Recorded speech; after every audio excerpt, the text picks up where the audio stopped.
Welcome back to the Girlfriend Doctor Show. I'm your host, Dr. Anna Cabeca, and today we're going to talk about aging. Like, what do we love about it? What don't we love? And first of all, here's the problem. Oftentimes, you can see around us examples of unhealthy aging. Maybe it's within your own family. Maybe you're experiencing it in your life right now, and you're seeing frailty, loss of muscle, gaining of weight, medical diagnoses or conditions requiring you to consider medication and other interventions. Like, what's happening? How do we want to age out the rest of our lives? And how can we transform it? So today my guest on the Girlfriend Doctor Show is a longtime friend. I've known my friend JJ Virgin since 2004 is when I first met her. And I've seen her embrace powerful aging. Powerful aging. What does that look like?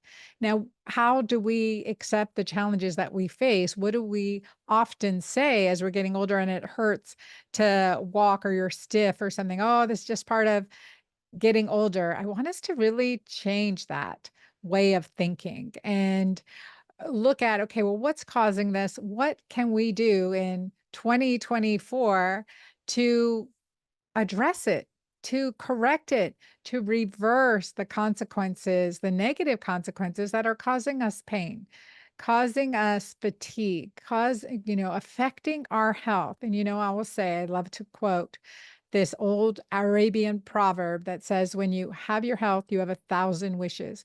When you don't have your health, you have but one. And so, with that, I want to introduce my guest to you today, JJ Virgin, who is like I said, an excellent leader in the space of health and nutrition and also a dear, dear friend. So if you aren't familiar with JJ Virgin, you have to understand she has been passionate and mission driven to change the way the world sees aging. And she is an example of her new brand called Powerful Aging. She in her past has launched two multi-million-dollar businesses, including a seven-figure personal brand. And she founded something called the Mindshare Collaboratives that I've been part of since the first one. It's where we work together in an entrepreneurial space to, lead with each other, to share ideas in a non-competitive supporting way. And JJ has been on many TV and media presentations. She co-hosted TLC's Freaky Eaters, if you remember that one. She was the nutrition expert on Dr. Phil's weight loss challenges. She is all over the internet. She has her best-selling books, The Virgin Diet, which is something I implemented in my practice early on when that came out, to eliminate 7 key foods that really cause inflammation in our body. And so just by doing that, today, one of the key things as part of an elimination diet is eliminating those really pro-inflammatory foods that we often don't think about. So I'm excited to bring her on and have a conversation today and see how she is celebrating in her post-menopause journey and continuing to lead and inspire others along the way. Welcome, JJ, back to the Girlfriend Doctor Show. Hey, girlfriend, how are you doing? I remember when this became the Girlfriend Doctor Show. You were part of the naming process, And when you became the definitely. Girlfriend Doctor, which is the perfect name for you. The Thank you. perfect name. Thank Well, you. you've been a girlfriend for how long now? 20 years. Can you Wow. believe it? 2004, IFM, San Diego. That's where I met you initially, Man, right? I think so. Yeah. Yes, yes. 2004. Then you were with Designs for Health, 2006, January. Went to a meeting you guys had in Florida or somewhere. How do you remember all this stuff? I don't know. I don't know. I wish I could remember everything I need to, though.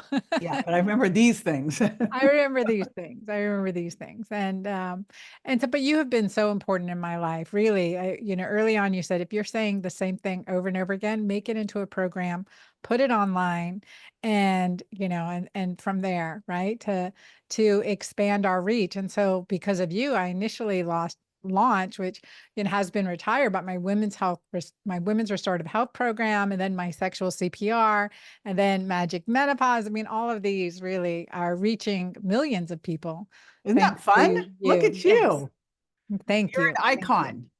Thank you. Well, likewise, likewise. So So it kind of awesome. I've been doing, part of my journey this summer, in July, starting July 4th, I walked 100 miles on the Camino de I saw Santiago. it. We're planning to do that. I saw you doing it. I want to know about this. It is so incredible. It is so incredible. And I say, I've done all these transformative things in my life, which have been amazing. And also transformative things like ayahuasca and plant medicine and different types of experiences. But this for me has been the most transformative. And honest to God, it was because, and then people have asked me what made it transformative. And it really came down to I got to know myself. Like, that sounds so silly, but it's the simplest thing.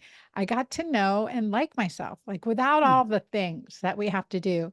And it took like that walk, it just takes layers off of you. And How long was the walk? You said it was 100 miles. How many I days? walked 100 miles. To get your Compostela de Santiago, there are so many I pathways you saw, can yeah. take, over 100 different routes.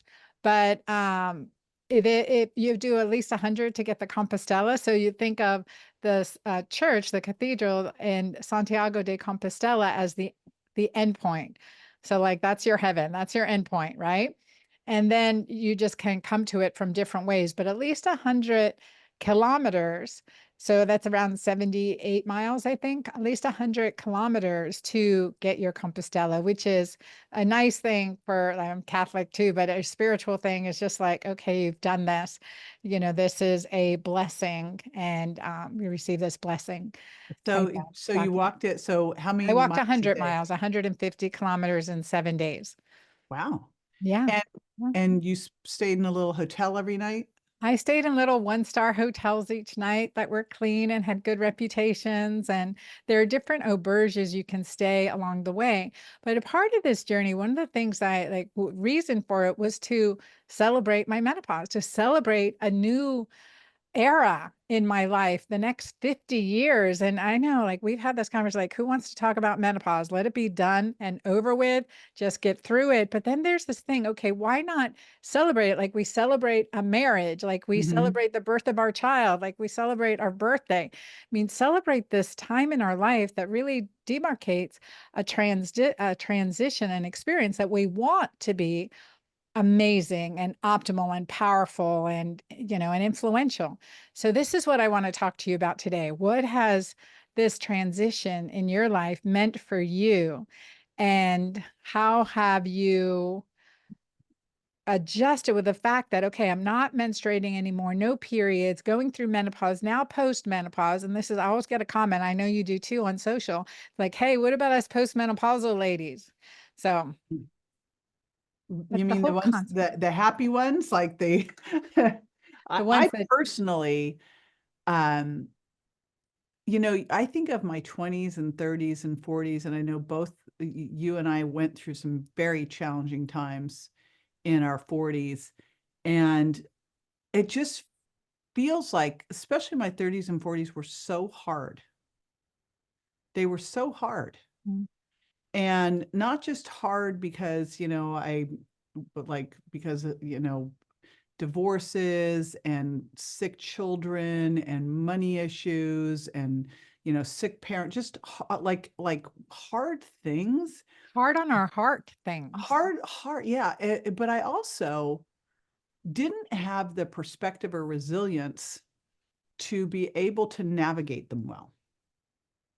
And I don't know what happens. And, you were part of my 50th birthday party. That will always be one of my top experiences in my heart. You and Sarah Gottfried and Jen Landa, little Landa. Um, but something happens, and it's that shift that happens. And it really is the shift with hormone shifting where you just have a different perspective, have different resilience. You have an opportunity for a lot of different strength that like I've had to navigate things since, and I can navigate them with so much more grace and ease.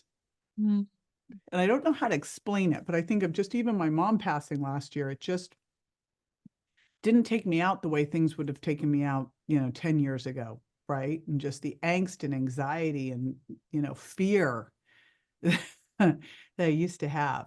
So I think the biggest message, it's like you look at what you have to accomplish in your 30s and 40s. And I think for so many people, they're working and they have kids, and all of a sudden their parents are starting to go sideways. They've got young kids. Like, you look at all the stuff you're doing at once and you're like, how the heck can I do this? Mhm. And then you get to this point where you feel much more like a matriarch, where wisdom is much more valued, where if you happen to walk out of the house and you forgot to put on your mascara, you don't really even care.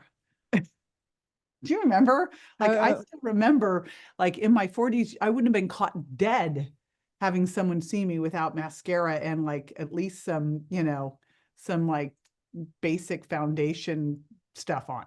Never. it's so funny. I have Ava. It just makes me think of Ava, who's 16 years old, and she's putting on these fake lashes every morning before she goes to school. I'm like, wait, what Oh, is it? I mean, just don't worry. Your eyelashes are amazing. Your eyes are yeah. beautiful. And she's like, Mom, don't even. That's it. Don't Like, even, and mom. don't even. And but you said a really important word, that fear.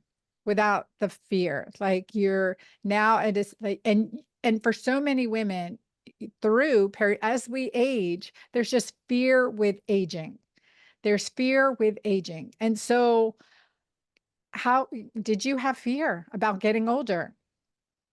No, I never had fear about the whole getting older thing. I remember there were a couple times where I'd look in the mirror and go, "Oh, whoa, what is that? What's going on?" But not fear of aging. I think it was more fear of not accomplishing the things I wanted to accomplish. Running out of time, you mean? Running out of time. So not the right, not the aging piece of it, the running out of time piece of it. Now I've reframed that, because I think that if you can still approach these years with abundance rather than scarcity, because what's running out of time? That's a whole scarcity mindset. What it allows you to do is go, okay. And I think of this a lot, just even with traveling. A lot of our friends have decided to get a second house somewhere. And I go, I don't want a second house somewhere, because that means I have to go there all the time. And I want to go everywhere. There's so many things I want to explore, whether it's a place I want to explore, or a concept I want to explore, a new exercise I want to explore.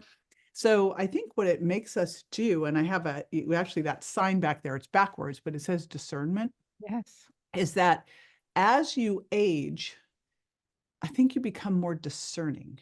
And I was talking to our buddy Mary Morrissey yesterday, and I just canceled a couple things I was supposed to be at. One I was supposed to speak at, and I canceled them because I was like, I don't want to do these. They don't fill me up. They don't feel expansive, and I'm not going to do them. Old me would have done them no matter what, because I committed to them, and maybe I'll miss out on something. And I'm like, nah, not doing it, you know?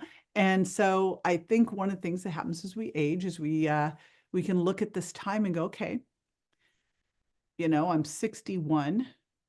I don't believe in the whole I'm going to live to 150. Sorry. Sorry, Dave Asprey.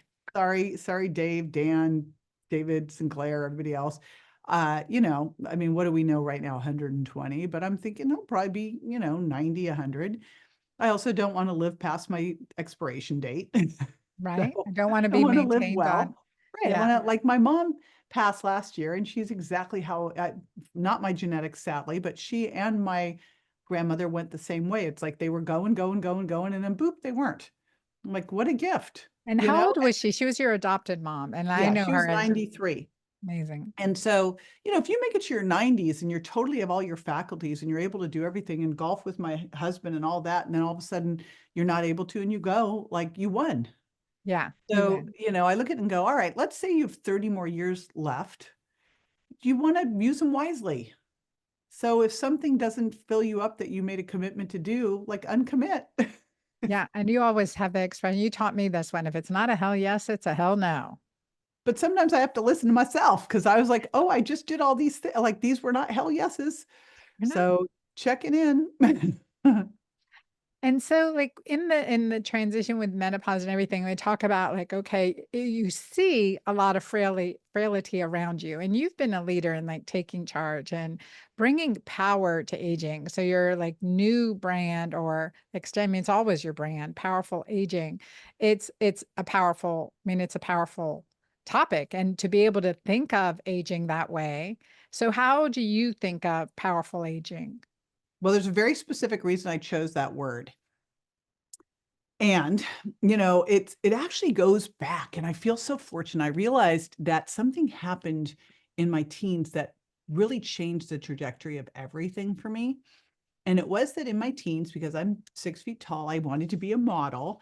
And I went to a modeling agency and they told me I needed to lose 20 pounds. And I weighed what I weigh right now. And so I go home and I was probably 14 or 15. I get diet books from the library and I start counting calories. And I remember, because I remember I had a wall calendar, I'd write how many calories I'd have and I'd count everything and weigh everything. And about a month into this, my dance teacher asked me if I was anorexic. Mm. And I was already thin. I just wasn't model. I was always I'm a muscular person by nature. I've always been muscular and strong. It is my body type. Mhm. And so I remember looking at this and going, and I don't know if you've ever been, I stood next to Christy Brinkley at an event and looked at her and I went, her shoulders are like, she's like just someone took a person and stretched them. Like I'm standing right next to her and she's like half of me and we're the same height. She's just a tall, like stretched human, right? We don't have the same body. Models are very different body type than mine. And I thought at the time, I thought, you know what? I'm never going to be skinny. I'm going to be strong. And I was working out with the high school football team at the time in the high school football team gym because there were no things for girls back then, remember?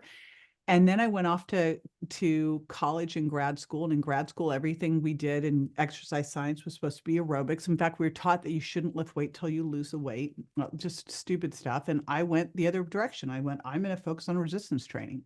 So I've literally been working with people because I realized early on that if you really want to change someone, you had to put muscle on. And I was working with women 45 plus in my 20s, Yeah. seeing that the cardio thing, being the cardio bunny, wasn't working. They were getting worse, not better.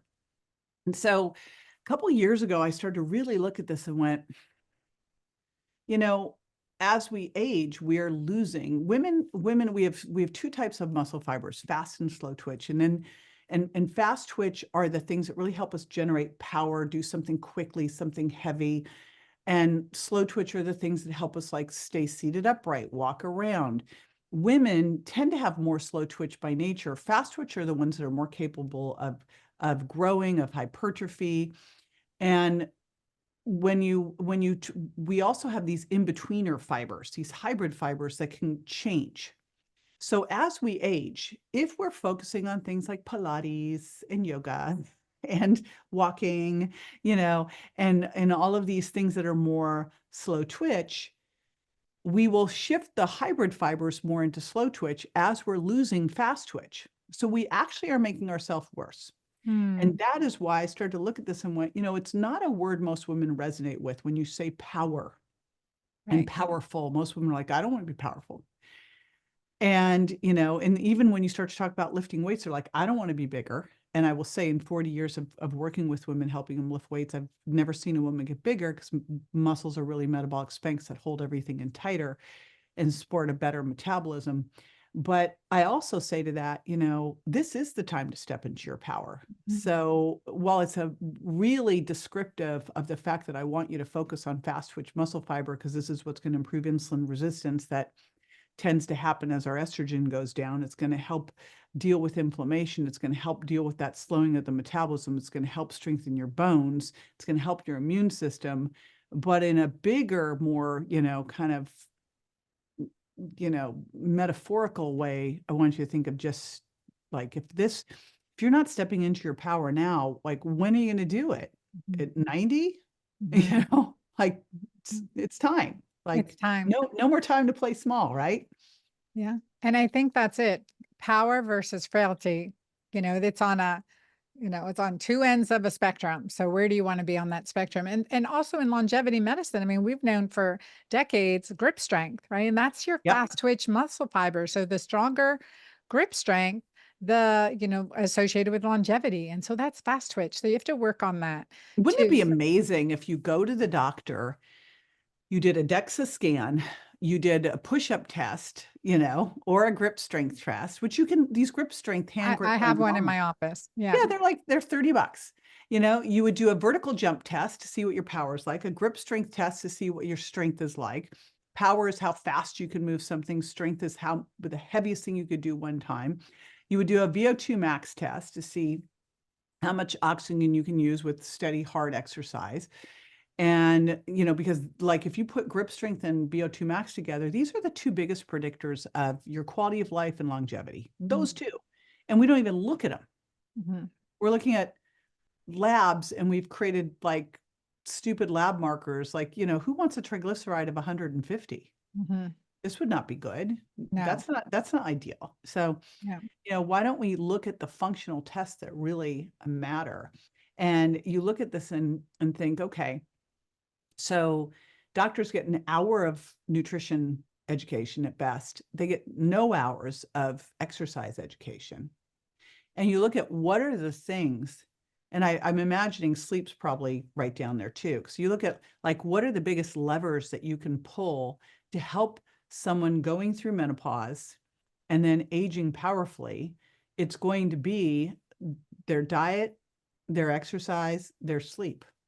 Mm-hmm. And with sleep, I always lump into all recovery of stress management and all that. Those three things are the biggest things that you could possibly do. Don't you agree? I completely agree. Plus, you shift focus. Like if we're always looking at problems, problems, problems, what you focus on expands, right? So if you look on, okay, grip strength, I can keep making it stronger. VO2 max, I can keep making sure these are longevity factors. If you keep looking at cholesterol numbers and our, there's all aspects to it, but I think the most important thing is to focus on the positive. So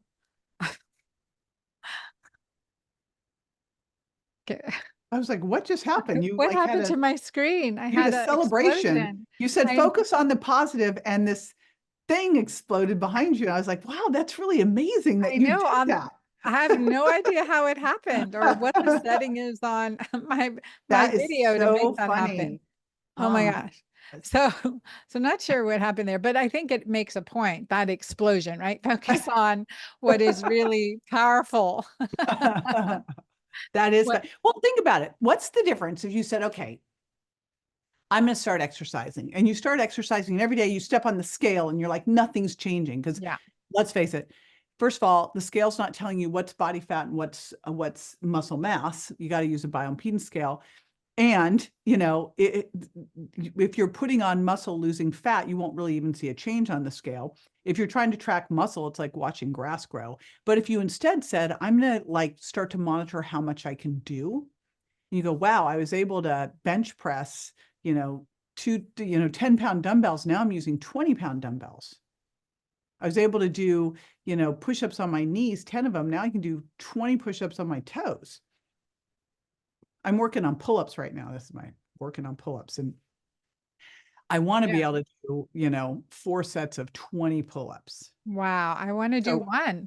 right now I can do 4 sets of 6. Now I just did a set of 10. So I was like, I'm getting there. Amazing. They're not pretty. That doesn't have to be, but I mean, I think that's just setting goals for yourself and knowing that you can still get stronger as we Yeah. age. And We that's the can, key thing. That's what I wanted to prove, because you hear all this stuff about all the bad stats of starting around age 30, we're losing up to 1% of our muscle size, 2 to 4% of our strength, 6 to 8% of our power. Everyone's focusing on the size. I'm like going, that's not the problem. The problem's the power. And so, what do we have to do? And so that's what I've literally been doing. I'm like, I want to do more push-ups and pull-ups in my 60s and 70s than I was able to do in my 20s. I'm now jumping up onto boxes. When I told you about Dr. Vonda Wright, she was over at the house the other day. I was showing my gym because so she's an orthopedist, a functional orthopedist. she's an orthopedic surgeon who like got a bunch of flack. She was showing, herself in her 50s doing box jumps. And people are like, oh my God, you'll get injured. I'm like, no, you'll get injured if you don't do box jumps, Mhm. because you train at the gym so that you go out into the wild and you don't get hurt, because your body is agile. It's flexible. You've got balance. You've got power. So you can move out of the way quickly and catch yourself. That's why you're doing these things at the gym. Yeah. So box jumps, how big of a box? Well, here's the thing. Here's how you start. You start with some air squats over a chair. That's all you do. Yeah. Then at the end of the little air squat, you do a little hop.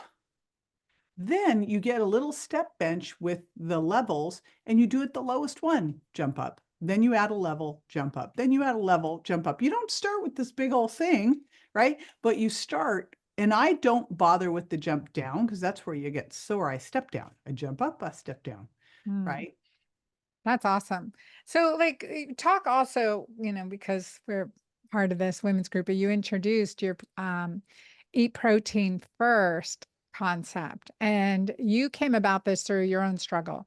I mean, just like feeling you're gaining a few pounds, what's going on? What do you need to do differently so that you can trim back down? And you recognize that it's concept to focus on eating protein first. So, will you tell us a little bit about that side of your story too? I like to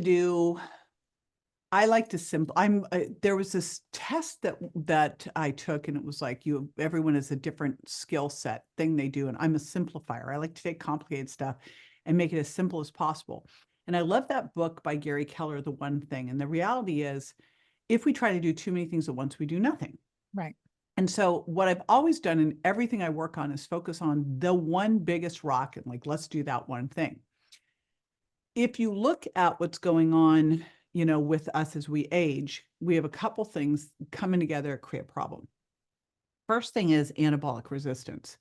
So as we age, it is more difficult for us to use the essential amino acids that we are getting from protein to trigger mTOR to go through muscle protein synthesis. We need those plus the stimulus of exercise.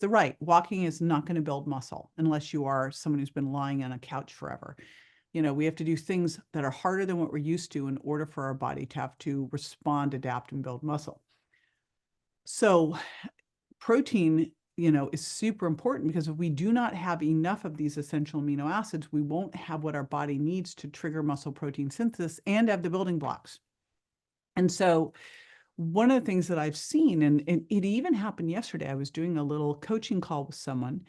And I said, well, they go, I'm doing everything you said and it's not working. I go, okay, well, walk me through it. And I have some hard and fast rules. And with eat protein first, it is identify how much protein you need. Our RDA is half of what it should be. It's based on stupid science, nitrogen balance that we know doesn't track protein correctly. It's about half of where we need to be because it's not taking into account anabolic resistance. So the work of Brad Schoenfeld and his colleagues out of Canada is we need 0.7 to 1 gram per pound of target body weight. So where you want to be. And so, I knew what I wanted this woman to be, which she had to eat between 120 and 150 grams of protein a day. And, and I always have people track and weigh their food because guesstimating doesn't work. We underestimate overall, what we eat by anywhere from 20 to 30%, but I find we overestimate how much protein we get in because we don't know. Like people think an egg has way more protein than it does. It's got 6 grams. So this woman said, I ate 2 eggs for breakfast. And I go, all right, well, you need to get really as a woman of 60 years old, you probably should get 40 grams and you got 12. And you need to get 120 to 150 grams of protein in a day. So we'd really want to hit you with 40 grams of protein at breakfast. She goes, well, that wasn't my typical breakfast. I go, cool, what is? She goes, oatmeal, tablespoon of nut butter, and some nut milk. I go, all Mhm. right, well, let's run the numbers on that. Because she goes, and an egg. I'm like, all right, that's 12 grams of protein. Like she just was not getting any of the protein that she needed. And so there's this really interesting hypothesis these scientists out of Australia discovered, and now they found it in locusts, then they found it in monkeys. Like they keep identifying it, and it is that if we are not, we have about 300 grams of amino acid turnover in our body each day. We don't have, unlike fat and carbs, we store carbs in our muscles, we store fat in our fat cells. We store carbs also in our liver. So, but aminos are in our protein and structural tissues. And, some of those have to be broken down, but ideally we're also getting a lot supplied from our diet. And there's this hypothesis that if we are not getting enough protein, we actually overeat in an effort to get enough. It's this protein leverage hypothesis that if you're eating a low protein diet, you tend to overeat, which, Mm. you kind of watch, you go, I think that makes a lot of sense. So when you think about protein, it's the most thermic of all the macronutrients. The protein takes 20 to 30% of the calories when you're eating them to go through and digest, go through muscle protein synthesis, all of that. Contrast basically nothing for fat to become fat or to be burned. And carbohydrates is like 5 to 10%. So if all you did was take some of your calories away from fat or carbs and shift them into protein, you metabolically will expend more calories. Also, it has a better satiety trigger. It works really well with fiber to trigger GLP-1, but we know it's good with triggering satiety triggers, so you're not as hungry. It's also good for, supplying your neurotransmitters what you need. You don't have the cravings. It's also good for blood sugar control. So what I looked at, because I saw so many women, I saw it enough times, I went, okay, here's how we solve this. Because it was like, I can't get the protein in, I'm too full. And I'm like, that's because you sat down and ate, a salad with like dried fruit and raspberry vinaigrette. You had a sundae to start, and then you had some bread. And by the time you got to your protein, you'd eaten all this garbage. So what if you just started with eating your protein first? And then after your protein, eat your non-starchy vegetables, and then see if you need anything else, because likely you won't. You'll be full. Yeah, so that makes sense. So you're filling up 100 grams of protein. So describe describe how you're getting. How many grams of protein do you need a day? I am about so I eat a little higher than body weight. I'm weigh 142. Um, so I tend to eat around 160 grams of protein a day. I just feel better. It's interesting, even when I've had like microbiome tests, it's genetic tests, I do better at higher protein. I always have. So And what does so, your protein consist of? Like what are I get up, have to watch because I form uric acid. mm, So how are so you navigating that? so I eat now. I can do dairy again, which has been like a godsend. What? But That's amazing. it's so great. I'm so happy. It's like made life so much easier. But what I like to do is take yogurt and also stir in bone broth protein, so I get some of the collagen as well, or I'll add extra collagen. So I will do Greek style yogurt, and I do the fat-free Greek style yogurt because I'd rather add in my own freshly ground flaxseed meal than get the dairy fat. So I'll do grass-fed Greek style yogurt. I'll add in protein powder. I'll put in some flaxseed meal. The treaty part of that I'll do is I'll sprinkle on some Catalina Crunch cereal, which has got like 10, 11 grams of fiber and 10 grams of protein. So I easily get 40 to 50 grams of protein. This today at lunch, I did this egg and egg white combo. And then I took this, there is a company called Better Buns that makes this super high protein, high fiber, gluten-free bagel. Hmm. So I did that. So I did this gluten-free bagel with an egg and egg white. So I got enough protein on it thing with a little bit of Kite Hill almond ricotta or almond cream cheese. So I'll do that. Um, or I'll use a little manchego or goat cheese. So that's like a simple, easy one. We do a lot of, we always have, I call it my chicken crack, but Tim makes this chicken thighs, these barbecued chicken thighs I adore. So we always make, when we're doing, every night we make some kind of protein for dinner, steak or chicken or fish, and we make extra. So generally every day at lunch, I have whatever was left over from the night before. Mhm. So it's easy. And every night we make some kind of protein and some kind of non-starchy vegetable. And then we might have like either lunch or dinner, usually both. I'll have some berries. And that's it. Some dark chocolate. That's about it. That's my whole diet. Protein, vegetables, Greek style yogurt, protein powders, sometimes protein smoothies, um, Dark some chocolate. flaxseed or chia, dark chocolate, and berries and veggies. I love it. Yeah, no, that's Easy. amazing. And then and did you notice when you started doing that you were able to work out stronger with this and lose some of the weight too?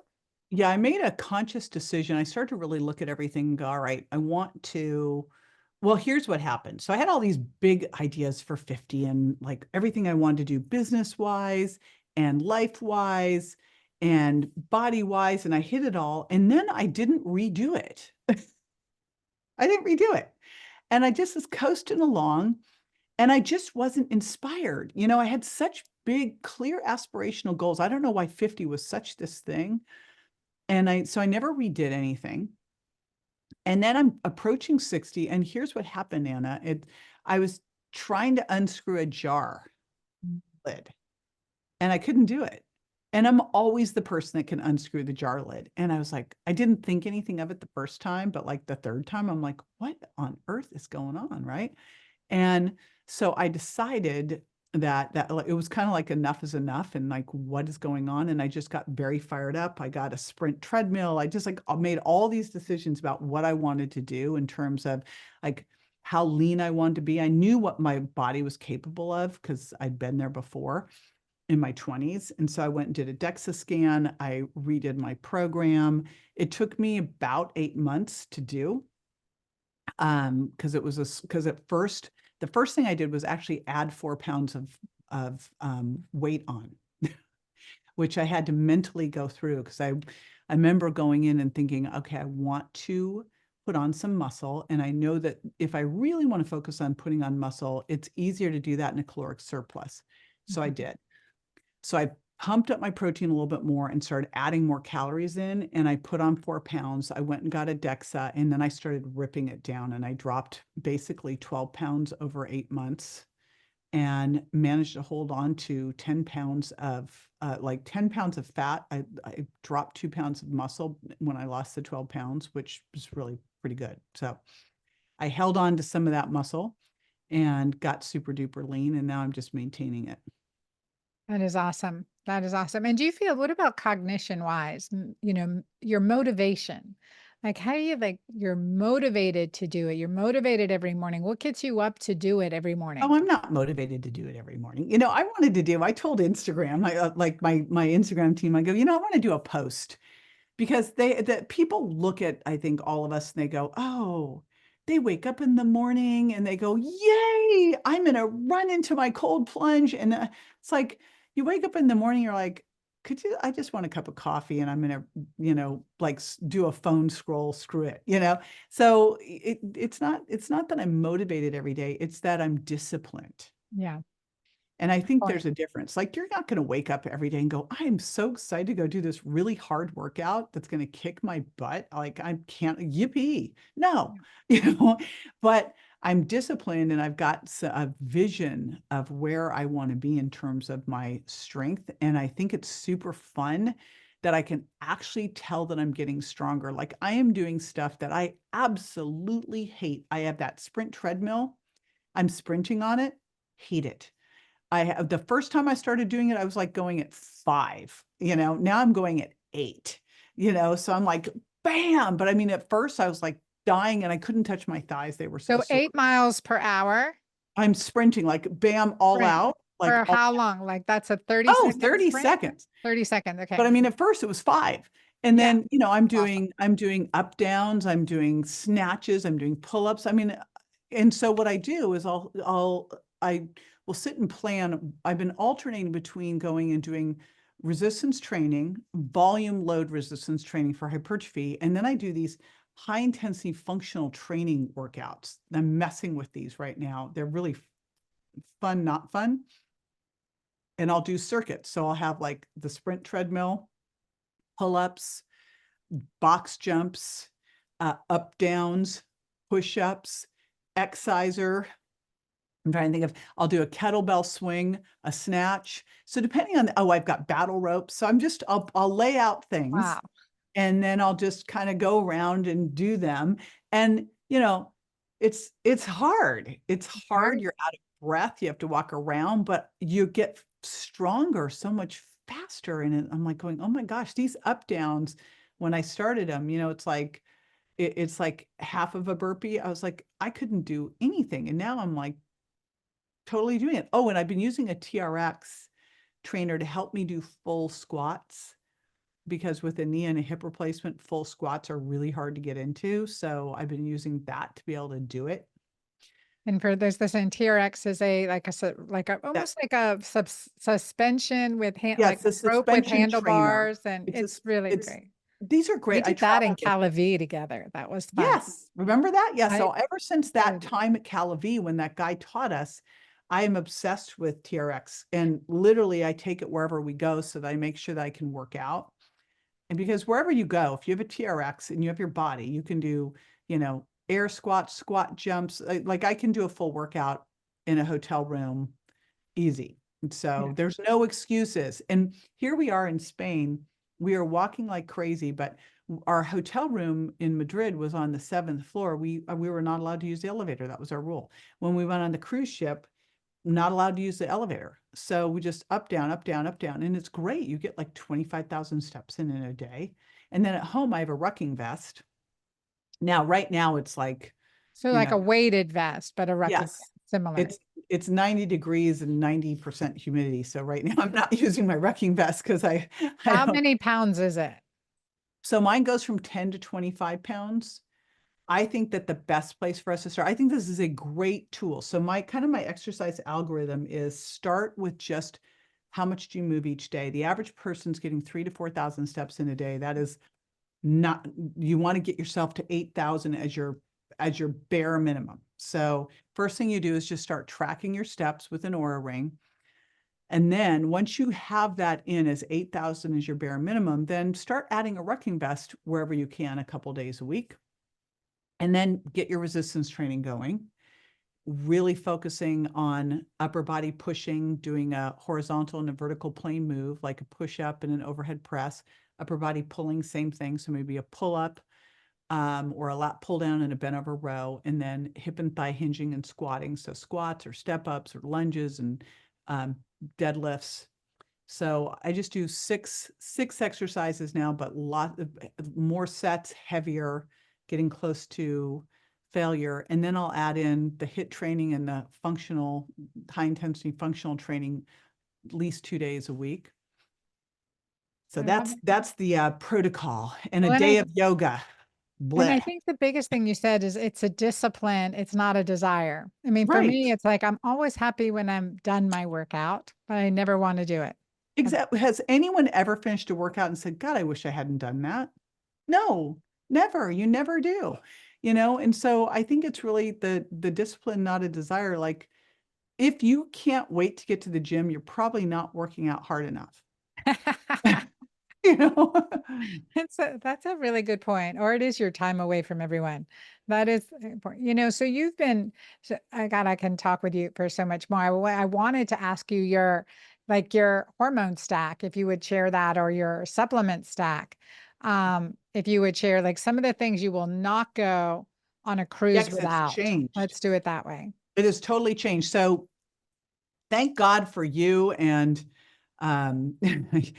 Sarah and Jen. I think back to when my son got hit. Here I am 49. I'm in the hospital and stuff goes sideways, and I mean, gosh, um, thank God I had the hormones. Like, I don't know how I would have gone through all that.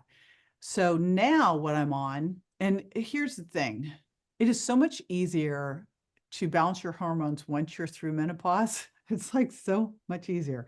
That whole perimenopause thing where it's all over the board, boy, does that get challenging. However, that's where you really work with someone who knows what they're doing, because you've got to be shifting and adjusting, and you don't have to suffer. I think that's the important thing. Do not wait to start those hormones. Now I do an estradiol patch.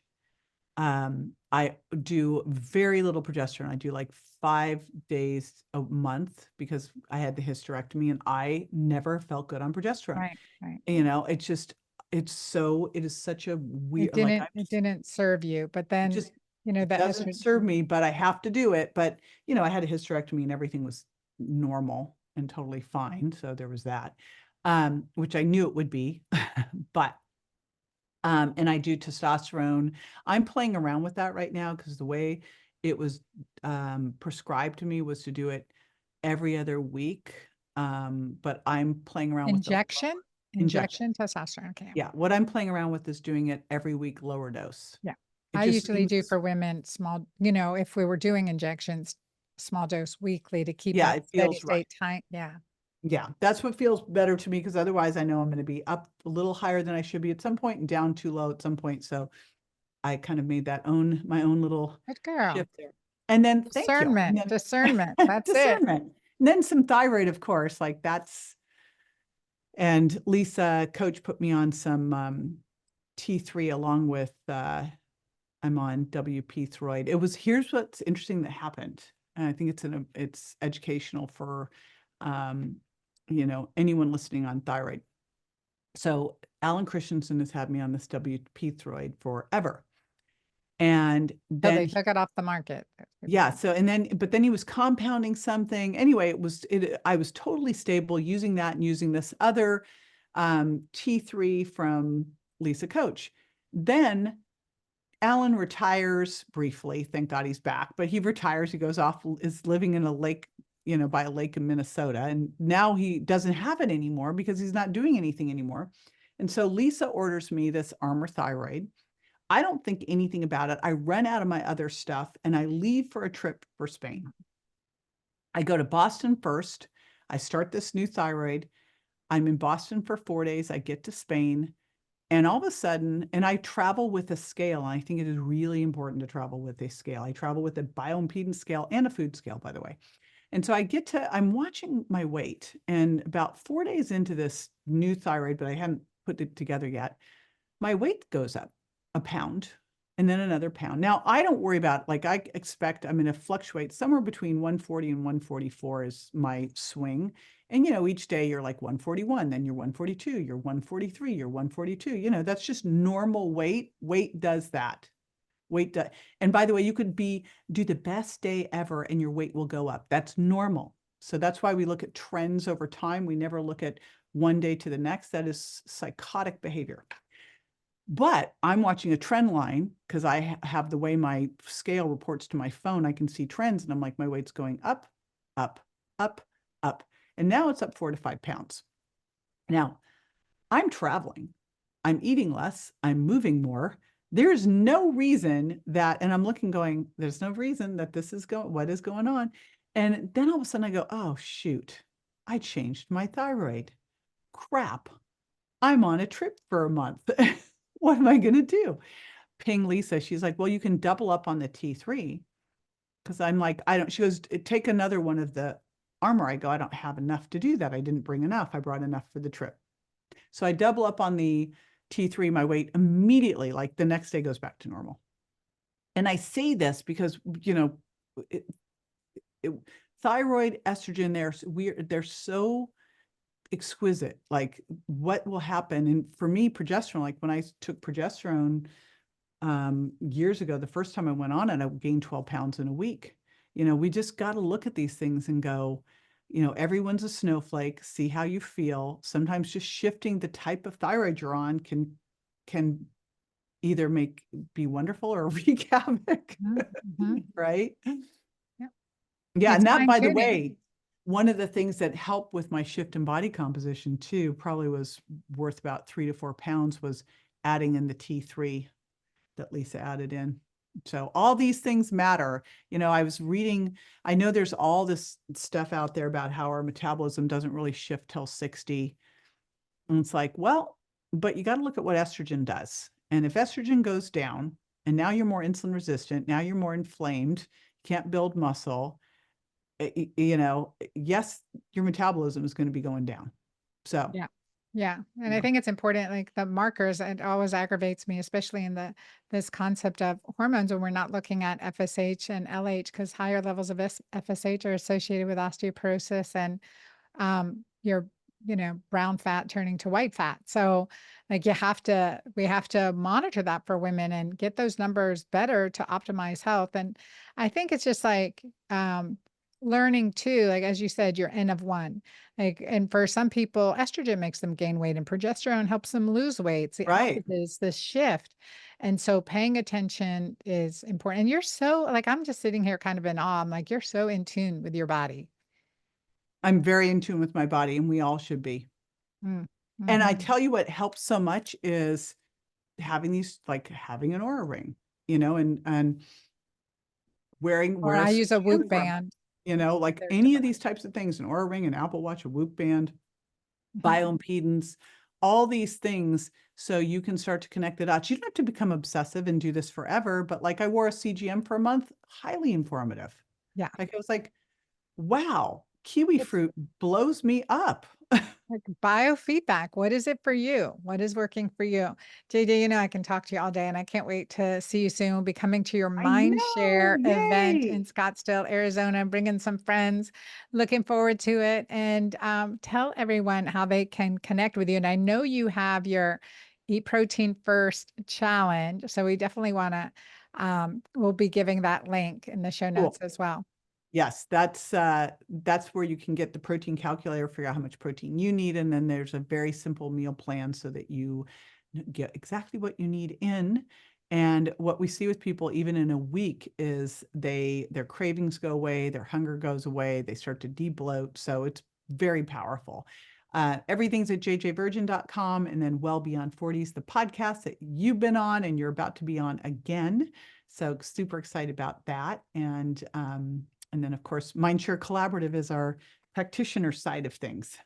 Yes. All right. So I will see you there. And you guys, if you are interested in health and the wellness space, and JJ is always leading, is a leader in this area and is incredible. As you can hear from this interview, and she walks her talk. So it really is inspirational. So I think also, and this is part of our like our philosophy, is that you want to associate with people that lift you up and lead you into the areas that you most want in your life: health, happiness, prosperity, all that good thing. So JJ's been that for me for now 20 years. Hey Hmm. friend, 20 years. And so we've gone through we've gone through A a lot lot, together. a lot. Lot.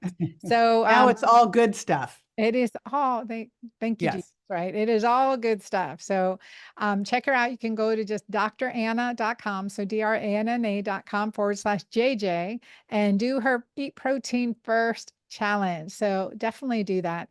And that will connect you with her entire resources, just abundant resources. And check out her podcast again, Well Beyond 40. Thank So you, honey. I'm so glad to know you, and thank you so much for sharing with Mm. our audience today. Thank you. Thank you. Love you. Always when I have these discussions with an expert in any specific field, I think, what am I going to take from this? And I like, what can I incorporate into my life from this to improve the quality of my life? To try, will this work better for me? And so I encourage you, after listening to JJ talking about her Eat Protein First and her strength training, and don't play it small. Like, that's the message that I really get. Don't shrink back. And I definitely did through the pandemic. My world got really, really small. So being able to connect with, and especially out in the open, connect with other people that are doing good things in life. And I tell my daughter all the time, show me your 5 closest friends, I will show you your future. So thinking about that, so how we associate, who we associate with can motivate us tremendously. So that's important too. And then thinking, okay, can I eat protein first?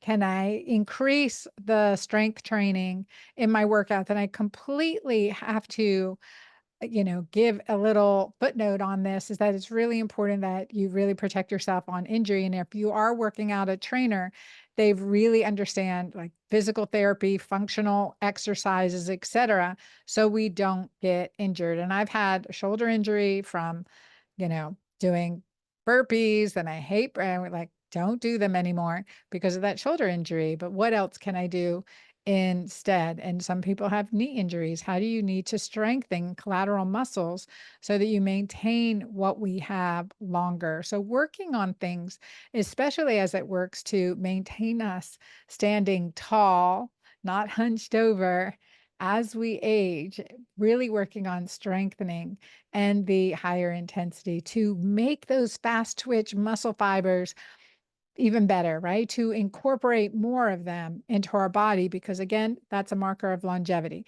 So strengthening, eat protein first, challenge yourself on this, and let me know how you do. Thank you for listening to the Girlfriend Doctor Show. Please subscribe on my YouTube channel and anywhere you are listening. I'd love to hear your feedback.